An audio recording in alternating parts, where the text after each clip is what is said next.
آئیے کتاب رحمت سورہ الکہف اٹھائیں۔ اللہ تعالیٰ نے ایک واقعہ بیان کیا ہے حضرت موسیٰ اور حضرت خضر علیہ السلام کا، کہ حضرت موسیٰ علیہ السلام عزم مصمم کر کے جب چلے تو اللہ فرماتا ہے کہ ہم نے حضرت موسیٰ علیہ السلام کو جس بندے کی نشانی بتائی تھی وہ بندہ ان کو وہاں مل گیا۔ سفید چادر اوڑے حضرت خضر علیہ السلام وہاں لیٹے ہوئے تھے، تو یہ جا کے ان کے پاس کھڑے ہو گئے کہ حضرت میں آپ کی خدمت میں اس لیے آیا ہوں کہ اللہ نے آپ کو جو خصوصی علم عطا کیے ہیں میں ان کو سیکھنے کی غرض سے آپ کی چوکھٹ پہ آیا ہوں۔ کہا تم میرے ساتھ صبر نہیں کر پاؤ گے، معاملے مشکل ہیں، سفر دشوار ہے، منزل کٹھن ہے، اور میرے معاملات ایسے ہیں کہ تم اعتراض کرو گے اس کے بغیر تم رہ نہیں سکتے۔ حضرت موسیٰ علیہ السلام نے کہا اگر اللہ نے چاہا تو آپ دیکھیں گے میں صبر کروں گا اور آپ کے کسی حکم کی کسی کام کی میں نافرمانی نہیں کروں گا، کسی کام کا انکار نہیں کروں گا۔ کہا کہ اچھا شرط یہ ہے کہ جو میں کروں اس پر تم اعتراض نہیں کرو گے، سوال نہیں کرو گے، یہاں تک کہ میں خود ہی نہ بتاؤں۔ تو کہا کہ یہ شرط ٹھہری، میں کوئی بات نہیں کروں گا۔ فانطلقا، دونوں چل پڑے، دریا کے پار جانا تھا۔ جو کشتی کا مالک تھا، کشتی بان تھا، وہ حضرت خضر علیہ السلام کو جانتا تھا تو اس نے کرایہ بھی نہیں لیا، لیکن جب کشتی پر سوار ہوئے تو عصا مار کے حضرت خضر علیہ السلام نے کشتی کا ایک پھٹا توڑ دیا۔ تو بے ساختہ حضرت موسیٰ علیہ السلام نے کہا آپ نے پھٹا توڑ دیا، یہ سارے ڈوب جائیں؟ کہا میں نے کہا تھا نا تم میرے کاموں پہ صبر نہیں کر پاؤ گے۔ تو حضرت موسیٰ کو یاد آیا، کہا میں بھول گیا تھا، اس پر مواخذہ نہ کیجیے۔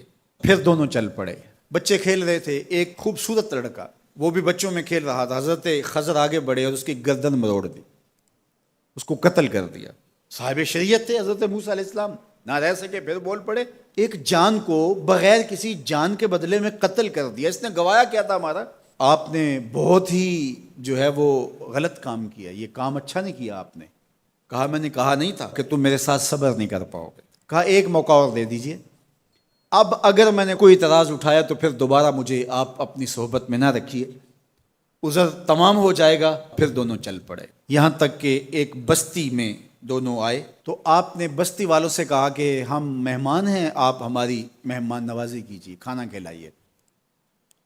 تو انہوں نے انکار کر دیا، کہا کہ ہم تو آپ کو بلایا نہیں ہے، آپ خود آئے ہیں، آپ اپنے کھانے کا خود انتظام کیجیے۔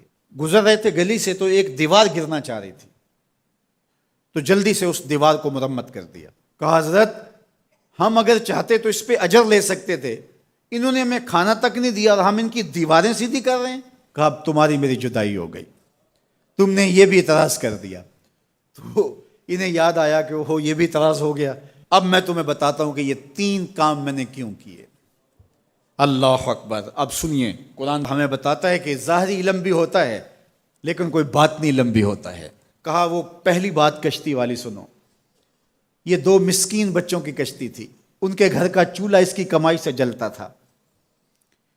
دریا کنارے کنارے ایک ظالم بادشاہ رہا تھا جو لوگوں کی کشتیاں چھین رہا تھا، ہم نے تھوڑا سا عیب لگا دیا، وہ ٹوٹی کشتی چھوڑ کے چلا گیا۔ اب وہ تھوڑے سے پیسے لگا کے کشتی مرمت کرا لیں گے، گھر کا چولہا جلتا رہے گا، بتاؤ اچھا کیا یا برا کیا؟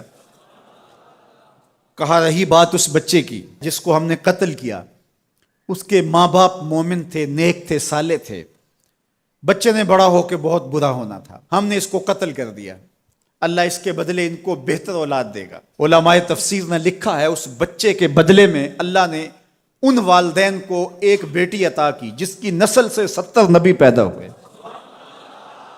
دیوار کی کہانی بھی سن لیجئے، یہ شہر کے 2 یتیم بچوں کی دیوار تھی اور اس کے نیچے ان کا خزانہ تھا اور ان کا باپ بڑا نیک تھا۔ خزانہ دیوار کے نیچے ہے، دیوار گرنا چاہ رہی ہے، کسی معمولی دھکے سے گر جاتی۔ 2 ہی صورتیں تھیں، یا وہ بچے خود اپنا خزانہ اٹھا لیتے یا لوگ اٹھا کے لے جاتے۔ لوگ اٹھا کے لے جاتے پھر بھی ہاتھ میں کچھ نہ آیا، اور اگر وہ خود اٹھا لیتے تو بچے ہیں، بچپنے کی وجہ سے وہ اس کو اڑا دیتے۔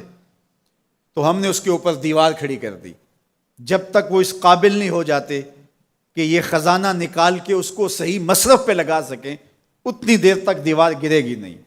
اللہ اکبر۔ وہ کسی وجہ سے دیوار قائم رہے گی، اور جب وہ اس عمر کو پہنچ جائیں گے جس عمر میں وہ اس خزانے کو سنبھال سکیں گے تو پھر دیوار خود بخود گر جائے گی اور یہ خزانہ نکال کر کے اپنے کام پہ لے آئیں گے.